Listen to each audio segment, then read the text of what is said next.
நான் சினிமாவுக்கு வந்த காலத்திலிருந்து இது என்னோட 40வது படம் ஒரு நடிகனா. எங்கள் தாய் தந்தை கிட்ட அந்த விஷயத்த ஷேர் பண்ணுறப்போ எங்கள் அப்பா பார்த்து சொன்னார், 40 படம் நடிச்சியாட சித்து அப்படின்னாரு. அந்த கேள்விக்கு நான் பதிலும் சொல்ல, ஆனால் அந்த கேள்வியில் ஒரு பெருமை இருந்தது, ஒரு ஆச்சரியம் இருந்தது. எங்கள் அப்பா கண்ணில் ஒரு ரிலீஃப். எல்லாரும் அழ வச்சிட்டீங்க சார், ரொம்ப கஷ்டமாக இருக்குது சார். எல்லாம் செல்வம், ரவி, அருண் விஸ்வா, யாரெல்லாம் பேசுனீங்களோ எல்லாரும் அழ வச்சுக்கிறீங்க. இன்னைக்கு ரொம்ப இமோஷனலான ஒரு தருணமாக இருக்கு. அதான் கர்ச்சீஃபோடய வந்துட்டேன்.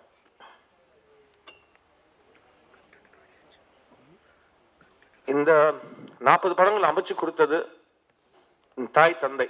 தாய் வந்து எழுத்தாளன், தந்தை வந்து தயாரிப்பாளர். அவங்க 2 பேரும் என்னை நம்பி என் மேல முதலீடு செஞ்சு என்ன அழகா காட்டணும்னு முயற்சி செஞ்சு என்ன பிரசுத்தப்படுத்துறதுக்கு அவங்க சொந்த காசு போட்டு எல்லா தொழில்நுட்ப கலைஞர்களும் அவங்களுக்காக உழைச்சு எனக்கே 40 படம் தாண்டினது வந்து ரொம்ப ஒரு சாட்டிஸ்ஃபைங் நிகழ்வா இருக்கு. அந்த 40வது படத்தை வந்து ஒரு தாய் தந்தை எனக்காக அமைச்சு கொடுக்குறாங்க. தாய் எழுத்தாளன் ஸ்ரீ கணேஷ், தந்தை வந்து தயாரிப்பாளன் அருண் விஸ்வா.